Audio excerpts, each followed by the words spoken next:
विद्यार्थियों, आप सभी स्वस्थ और आनंदित होंगे। मैं आज आपके सामने एक नया अध्याय लेकर उपस्थित हूँ। अध्याय का नाम है शुक्र तारे के समान, जिसके लेखक हैं स्वामी आनंद। विद्यार्थियों, आइए सबसे पहले हम जान लें कि शुक्र तारा आखिर है क्या और उसकी समानता किससे की गई है। निश्चित तौर से जब किसी एक की समानता दूसरे से की जा रही है तो दोनों में कुछ तो गुण होंगे। शुक्र तारे के गुण और शुक्र तारे के गुण की समानता किससे की जा रही है, इसके बारे में हम पढ़ें। इसके पहले हम लेखक से परिचित हो जाएं। लेखक जो स्वामी आनंद हैं, उनका जन्म सन 1887 ईस्वी में किमड़ी गांव, जो काठियावाड़ जिला में है, गुजरात का यह जिला, वहाँ हुआ था। और इनका मूल नाम हिम्मतलाल था। पर हमने पढ़ा जैसे कि स्वामी आनंद, तो ये नया नाम उन्हें कैसे मिला। जब ये 10 साल के थे तभी कुछ साधु इन्हें अपने साथ हिमालय की ओर ले गए और इनका नामकरण किया स्वामी आनंद। तब से उनका नाम पड़ गया स्वामी आनंद। स्वामी आनंद की मृत्यु हुई सन 1976 में। स्वामी आनंद जी 1907 में स्वतंत्रता आंदोलन से जुड़ गए थे। महाराष्ट्र से कुछ समय तक तरुण हिंद अखबार निकाला, फिर बाल गंगाधर तिलक के केसरी अखबार से जुड़ गए। 1917 में गांधी जी के संसर्ग में आने के बाद, संसर्ग मतलब उनके निकट आने के बाद, उन्हीं के निर्देशन में नवजीवन और यंग इंडिया, दोनों समाचार पत्र के नाम हैं, की प्रसार व्यवस्था संभाल ली। इसी बहाने उन्हें गांधी जी और उनके निजी सहयोगी महादेव भाई देसाई और बाद में प्यारेलाल जी को निकट से जानने का अवसर मिला। पाठ का संक्षिप्त परिचय प्रस्तुत किया जा रहा है। मूलतः गुजराती भाषा में लिखे गए प्रस्तुत पाठ में लेखक ने गांधी जी के निजी सचिव महादेव भाई की बेजोड़ प्रतिभा और व्यस्ततम दिनचर्या को उकेरा है। लेखक अपने इस रेखा चित्र के नायक के व्यक्तित्व और उसकी ऊर्जा, उनकी लगन और प्रतिभा से अभिभूत हैं। इसमें एक शब्द आया है विद्यार्थियों, रेखा चित्र। रेखा चित्र का आशय यह होता है कि शब्दों के माध्यम से किसी के व्यक्तित्व के बारे में, उसके गुणों के बारे में इस ढंग से वर्णन करना कि उसका एक चित्र उत्पन्न हो जाए, तो उसे कहते हैं रेखा चित्र। यह गद्य लिखने की एक विधा है। तो रेखा चित्र एक गद्य विधा कहलाती है, जिसके माध्यम से किसी व्यक्ति के व्यक्तित्व, उसके गुणों, उसकी विशेषताओं को शब्दों के माध्यम से चित्रित किया जाता है। तो इसमें स्वामी आनंद जी ने महादेव भाई देसाई के व्यक्तित्व के बारे में इसमें वर्णन किया है। महादेव भाई के गुणों को लेखक ने पूरी ईमानदारी से शब्दों में पिरोया है। इनकी लेखनी महादेव के व्यक्तित्व का ऐसा चित्र खींचने में सफल रही है कि पाठक को महादेव भाई पर अभिमान हो आता है। इस पाठ का हिंदी अनुवाद श्री काशीनाथ त्रिवेदी ने किया है। मतलब इस ढंग से लिखा है स्वामी आनंद ने महादेव भाई के बारे में कि आपको भी लगने लगेगा कि भाई ऐसे व्यक्ति हमारे देश में पैदा हुए, एक अभिमान होगा। तो आइए देखें कि इस अध्याय में लेखक ने महादेव भाई के किन किन गुणों के बारे में बताया है। सबसे पहले जान लें शुक्र तारा। आकाश के तारों में शुक्र तारा बेजोड़ है, सबसे अलग है, अद्भुत है। सुंदरता और चमक के कारण इसे चंद्रमा का साथी माना जाता है। जैसे चंद्रमा में चमक होती है, जैसे सुंदरता चंद्रमा में है, बिल्कुल उसी तरह से शुक्र तारा भी। इसका वर्णन कवियों द्वारा बहुत किया गया है। यह तारा है, यह सूर्यास्त के बाद और सूर्योदय से पहले घंटे 2 घंटे ही दिखाई देता है। बहुत सुंदर, परंतु ज़्यादा समय तक यह दिखाई नहीं देता और जल्दी ही यह अस्त हो जाता है। तो यह शुक्र तारा जो अपनी चमक और सुंदरता के कारण प्रसिद्ध है। शुक्र तारे और महादेव में समानता। महादेव जी आधुनिक भारत की स्वतंत्रता के उषा काल में अपनी आभा से देश और दुनिया को मुग्ध करके शुक्र तारे की तरह अचानक अस्त हो गए। गांधी जी के सेवक थे ये। मित्रों के बीच विनोद में स्वयं को गांधी जी का हमाल, पीर, बावर्ची, भिश्ती, खर कहकर गौरव का अनुभव करते थे। जैसे शुक्र तारा बहुत कम समय के लिए उदित होता है और फिर अस्त हो जाता है, थोड़े समय के लिए दिखाई देता है, उसी तरह से महादेव भाई भी कम समय के लिए वो इस भारतीय राजनीति में आए थे और उनके असमय मृत्यु हो गई। गांधी जी के परम सेवक थे ये। और जब मित्र वगैरह होते थे तो हंसी मजाक में अपने आप को कहते थे कि मैं गांधी जी का हम्माल हूँ। हम्माल मतलब कुली, जो सामान वगैरह उठाता है। पीर, संत की तरह। बावर्ची, खाना बनाने वाले रसोइये की तरह। भिश्ती, जो मशक से पानी छिड़कता है।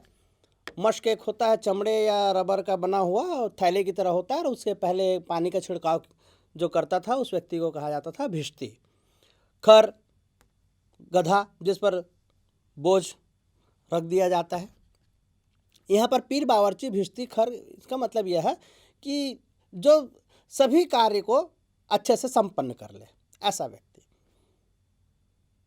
तो महादेव भाई में ये विशेषता थी कि गांधी जी के हर कार्य को वो सहजतापूर्वक कर लेते थे, सरलतापूर्वक कर लेते थे। वो गांधी जी के भार को अपना भार समझते थे वो, और इस तरह से गांधी जी की सेवा करते हुए उन्हें गर्व का अनुभव होता था।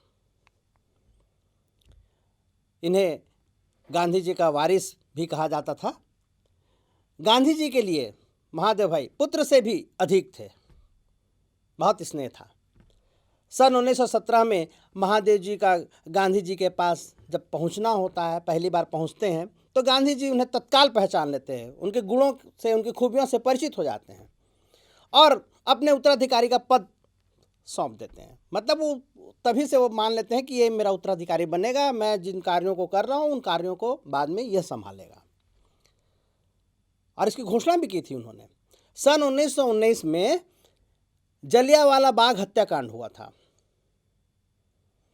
13 अप्रैल 1919 में यह हत्याकांड हुआ था, जब अंग्रेज़ों ने भारतीयों के स्वतंत्रता आंदोलन को कुचलने के लिए, उन पर बहुत सारे प्रतिबंध लगाने के लिए, प्रेस में जो अंग्रेज़ों के खिलाफ जो चीज़ें छप रही थी उसको रोकने के लिए रॉलेट एक्ट बनाया गया था,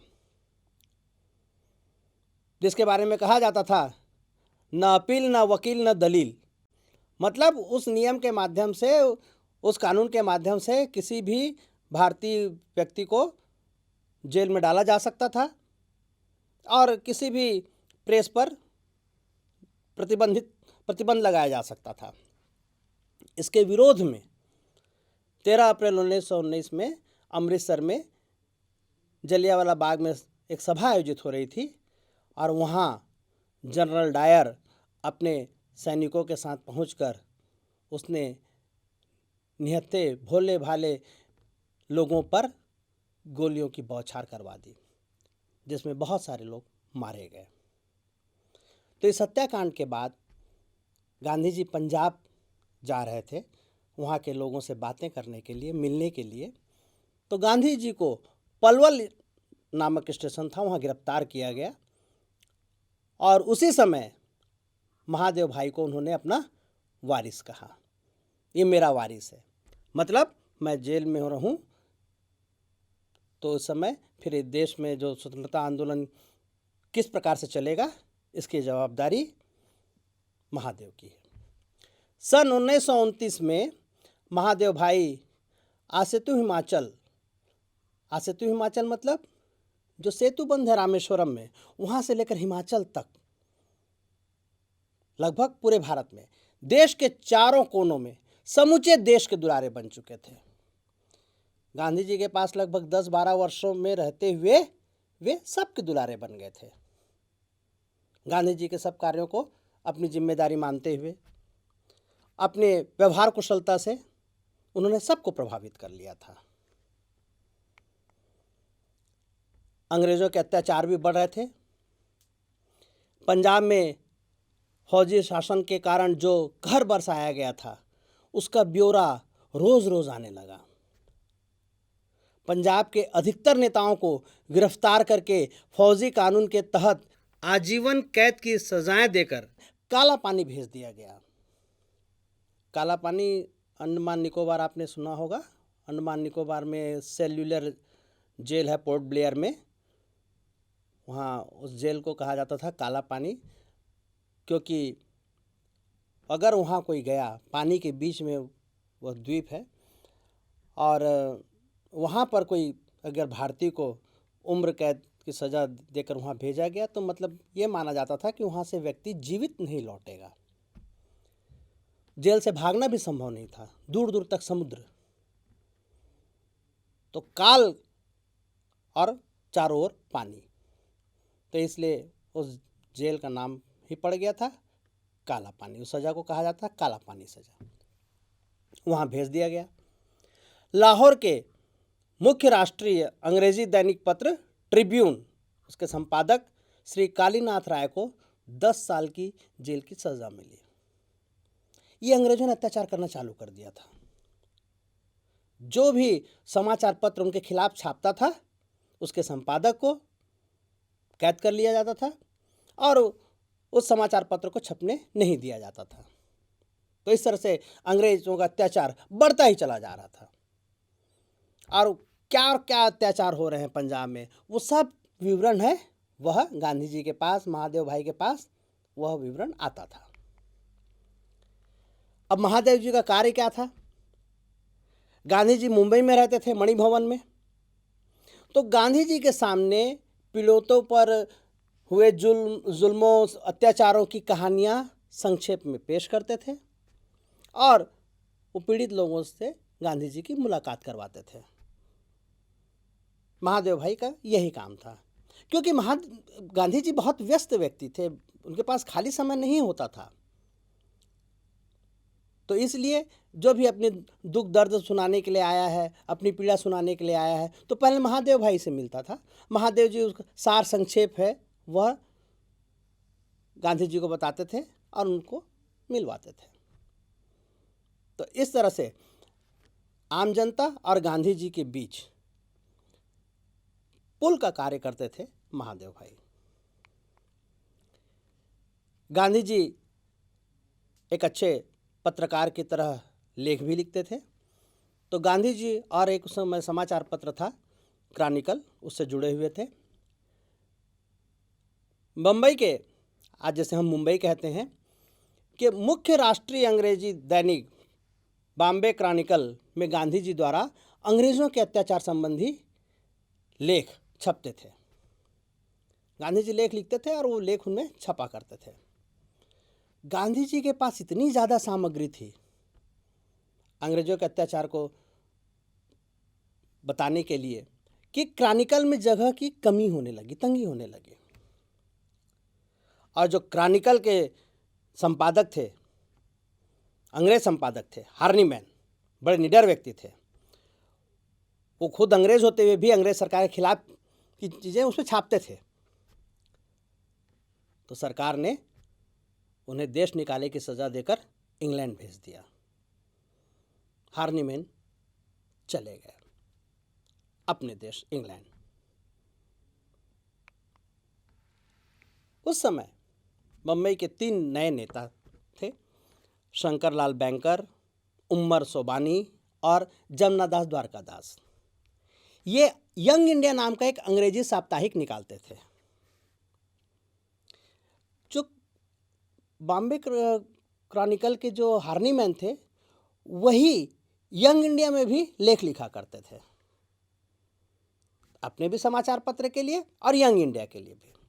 अब हार्नीमैन तो इंग्लैंड चले गए, उन्हें सरकार ने सज़ा देकर इंग्लैंड भेज दिया। तो यंग इंडिया में भी लिखने वालों की कमी पड़ गई। हार्नीमैन ही लिखा करते थे उसमें बहुत ज़्यादा लेख। तो तीनों नेता गांधी जी के जो परम प्रशंसक थे वे गांधी जी के पास गए और उन्होंने यंग इंडिया के संपादक बनने की विनती की। गांधी जी ने तुरंत स्वीकार कर लिया, क्योंकि बॉम्बे क्रॉनिकल में क्या है, जगह की कमी पड़ रही थी, लेख ज़्यादा हो रहे थे गांधी जी के पास। तो उन्होंने तुरंत यंग इंडिया का संपादक बनने की जो विनती है उसे स्वीकार कर लिया। गांधी जी का काम बढ़ गया और ज़्यादा लेख आने लगे। अतः यंग इंडिया का जो प्रकाशन हफ्ते में एक बार होता था उसे हफ्ते में 2 बार करने का निर्णय लिया गया।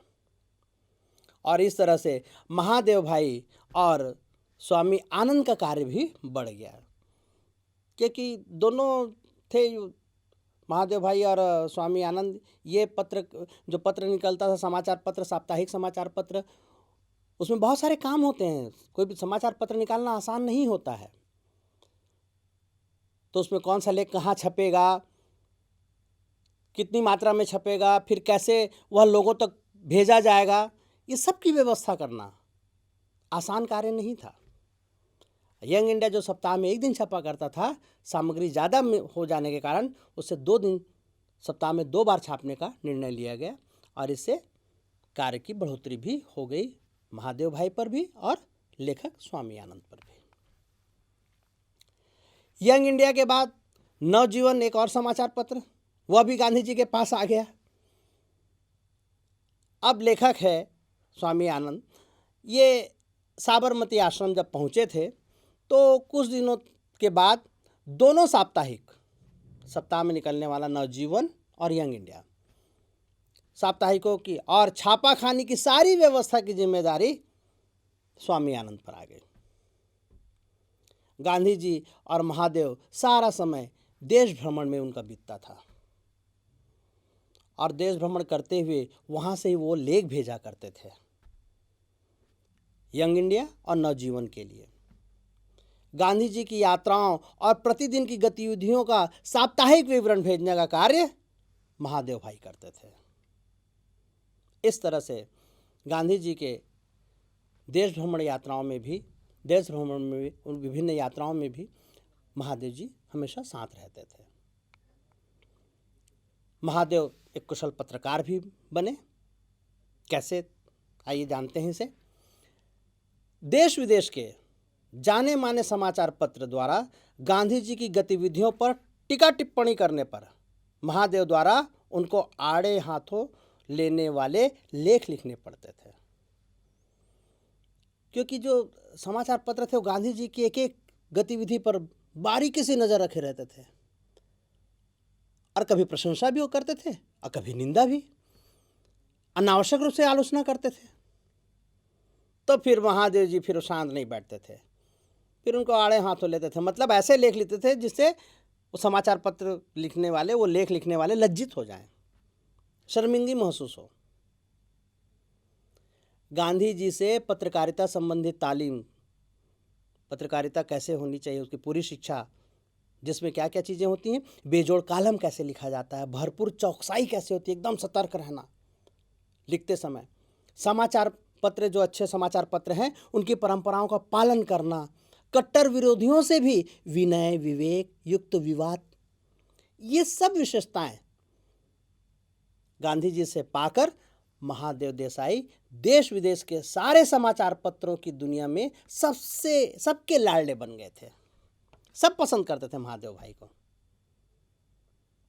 इस तरह से गांधी जी ने महादेव भाई को एक कुशल पत्रकार भी बनाया और गांधी जी की उन बातों को महादेव भाई ने पूरी गंभीरता से स्वीकार भी करते हुए अपने आप को एक अच्छा पत्रकार बनाने में वो सफल रहे। आइए अब अनुवादक के रूप में भी महादेव भाई की विशेषता देख लें। गांधी जी के पास आने के पहले महादेव अनुवाद विभाग में नौकरी करते थे, सरकारी नौकरी थी ये, और उनके जिगरी दोस्त थे नरहरि भाई, उनके साथ उन्होंने वकालत की पढ़ाई की, साथ ही साथ वकालत कार्य भी किया। और दोनों ने वकालत कार्य करते समय ही दोनों ने उसी समय साहित्य का पठन भी किया और उस समय के जो चर्चित साहित्यकार थे रविंद्रनाथ टैगोर और शरत चंद्र चट्टोपाध्याय, उनकी रचनाओं का उन्होंने अनुवाद कार्य भी किया। अनुवादक का कार्य करते हुए उन्होंने टैगोर और शरत चंद्र की रचनाओं का महादेव भाई ने अनुवाद कार्य भी किया। तो इस तरह से उन्होंने साहित्यिक थोड़ी सी गतिविधि उनकी उस समय होती थी। बाद में गांधी जी के पास आया तो फिर व्यस्तता बढ़ गई या फिर उन्हें साहित्यिक गतिविधि उनका लगभग रुक सी गई थी। आइए अब तक हमने जितना अंश अध्ययन किया है उसके जो शब्दों का प्रयोग हुआ है उसके अर्थ जान लें। आभा प्रभा, इसका अर्थ है चमक। विनोद मतलब मजाक। हम्माल, बोझ उठाने वाला, कुली। पीर, महात्मा सिद्ध। बावर्ची, खाना पकाने वाला, रसोइया। भिश्ती, मशक से पानी ढोने वाला व्यक्ति। खर, गधा के लिए भी प्रयोग किया जाता है और घास के लिए भी। तालीम मतलब शिक्षा। रूबरू, इसका अर्थ है आमने सामने। जिगरी दोस्त, इसका अर्थ होता है घनिष्ठ मित्र। और आसेतु हिमाचल, इसका अर्थ है सेतु बंध रामेश्वर से हिमाचल तक फैलाओ। कुछ विशेष शब्द का भी प्रयोग हुआ है। शुक्र तारा, एक तारा जो शाम के समय कुछ समय के लिए निकलता है, जिसे इवनिंग स्टार या मॉर्निंग स्टार भी कहते हैं। उषा काल, सूर्योदय से पहले का समय, जब ना तो अंधेरा होता है ना ही पूरी तरह उजाला, उसे कहते हैं उषा काल। काला पानी, आजीवन कैद की सजा पाए कैदियों को रखने का स्थान जो वर्तमान में अंडमान निकोबार द्वीप समूह में है, उसे काला पानी कहते हैं। कुछ प्रश्नों की चर्चा कर लें और उनके उत्तर भी जान लें। पहला प्रश्न है, गांधी जी से मिलने आने वालों के लिए महादेव भाई क्या करते थे? इसका उत्तर इस प्रकार से होगा। महादेव जी पहले लोगों की समस्याएं सुनते थे, उन पर विचार विमर्श करते थे, फिर उन समस्याओं को संक्षेप में लिखकर गांधी जी के सामने पेश करते थे और आने वालों के साथ उनकी मुलाकातें भी करवाते थे। अगला प्रश्न है, महादेव की तुलना शुक्र तारे से क्यों की गई है? इसका उत्तर इस प्रकार से होगा। जिस प्रकार शुक्र तारा थोड़े समय ही आकाश में अपनी चमक बिखेर कर अस्त हो जाता है, उसी प्रकार महादेव भी अपने थोड़े से जीवन में ही अपनी कार्यशैली और प्रतिभा से दुनिया को प्रभावित कर गए। इसी कारण उनकी तुलना शुक्र तारे से की गई है। यह था विद्यार्थियों शुक्र तारे के समान का पहला अंश यहीं पर समाप्त होता है। मुझे पूर्ण विश्वास है कि अब तक जो कुछ आपको समझाया गया वो पूरी तरह से आपको स्पष्ट हुआ होगा, समझ में आया होगा। बहुत बहुत धन्यवाद।